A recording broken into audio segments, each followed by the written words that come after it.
Good morning, gamer. What's going on? It's Red K. Missed you guys a lot. Been out of town, so we haven't been filming for the last Friday. But we did get a little bit of the Guilty Gear Strive beta action. Shadow88 did some streaming. I did some. So we posting all that together and putting it up here later on this week. So stay tuned for that if you didn't get to try the beta. And we got to jump into some E3 news. Working with Xbox again. Starfield. More info has dropped. If you watched the other videos we did on Starfield previously, some images had leaked out. They were back from 2018. They leaked out, so they're like 3 years old, looked really good. But Jeff Grubb, industry insider and editor over at a couple magazines, came out to say that, yeah, Starfield, indeed, Xbox exclusive. Shocker that Xbox made Starfield exclusive, which is a Bethesda game, which is a huge game. They just paid $7 billion for Bethesda. You thought they were really gonna let it go onto the PlayStation 5 and things that Game Pass is not on? Nah, bro. So anyways, we can see in this tweet right here from Grubb saying Starfield is exclusive to Xbox and the PC, period. This is me confirming it. Randall Thor 19, he is a popular Xbox blogger, you guess you could say. Go check him out. He does a podcast midweek too. Sometimes he's on with Real Deal Gaming Podcast. So he's pretty credible. Had a bunch of messages and super chats about Starfield today, where people were saying that Jeff Grubb said that it wasn't exclusive or whatever. Figured I tweeted this out and have Jeff clear the air, since it seems he says he gets twisted by other people, LOL. And we can see Jeff Grubb, the person in question, Starfield is an Xbox exclusive, period. Myself and other gaming websites and bloggers have been going with the story, but is it really hard to believe that Starfield, Bethesda Games, Microsoft wouldn't make this an exclusive? Mild shock. Yes, Captain John Luke.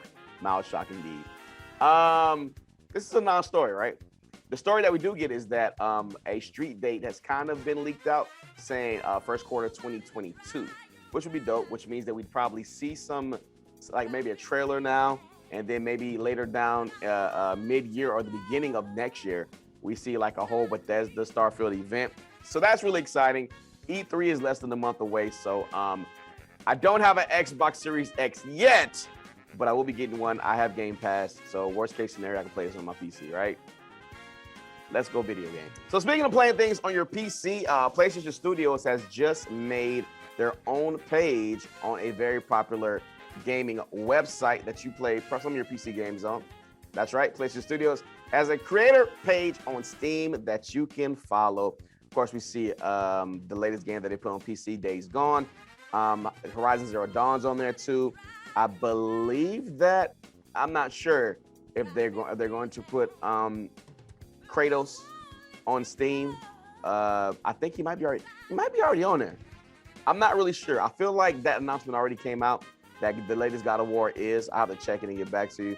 But we do know that Horizon Zero Dawn's on there. Days Gone. PlayStation doesn't exactly have the infrastructure to make their own launch store. I mean, they're PlayStation, so they can really do whatever the hell they want to do. But whereas Game Pass, before they launched their PC counterpart, you know, and I'm not talking about the Windows Store, because that shit's stupid. But just Game Pass, they already had a couple 100,000 subscribers before they launched their PC platform and everything like that. So PlayStation is kind of getting in the game a little bit late, but we can kind of expect at least majority. I know I'm gonna have PlayStation haters say like, oh no, PlayStation keeps their games on PlayStation. They're not gonna go PlayStation and everything. They're already putting their games on the PC. And if you have a PC and there's some PlayStation games, great. PlayStation is the #1 maker of first-person developed games, and they're putting on PC. It's only gonna be better, so it's good for everybody. And hey, if Days Gone sells really well, right, on PC, we might get the Days Gone 2. So things can't be looking up, you know. So, but at this point, it looks like all the games that are coming out on PlayStation are going to be tied to the hip with Steam. So we'll see. See, what's that say? Right down there. Don't want to be a fanboy here, but I hope PlayStation doesn't go overboard with the PC, everything the PC. See, this comment right here, Amani, is the problem. I don't know. Let me know what you think. I mean, fanboy for whoever you want to fanboy for. Sometimes people say I'm a fanboy for PlayStation. Sometimes people say I'm a fanboy for PC, Xbox. I mean, I just like good video games, and I like a lot of people being able to play the games that I like. So you do you. Oddly enough, more PC games on the brain. If you're a big fan of Final Fantasy 14, you'll know that the PS5 version will be available May the 25th, which is also the same day that Ryu and Chun-Li come out for Battle for the Grid. But we'll talk about that coming up in Good Morning FGC. So PlayStation 5, the PlayStation 5 version of Final Fantasy will officially begin Tuesday, May 25th. You'll be able to put all your game stuff over. You already can play it now on the PlayStation 5, but it's not the update of all the visual graphics and everything like that. One of the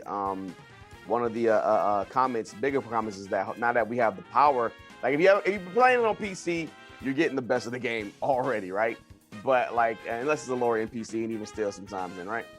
But if you've been playing it on only the PlayStation 4 or only the PlayStation 5, now we get to have these visuals updated, frames per second updated, and it should be an overall better experience. Like I said, you can see right there, PS5 version features fast load times, 4K resolution and support, high resolution UI, the DualSense haptic feedback triggers, they're going to update that as well.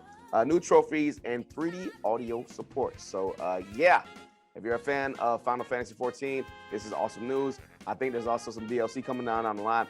I'm really waiting to see Final Fantasy 17? Oh, so 14, 15, 16 at E3, which has the battle director from Devil May Cry 5, and see what they did with that whole thing. I'm really excited to see what that's about.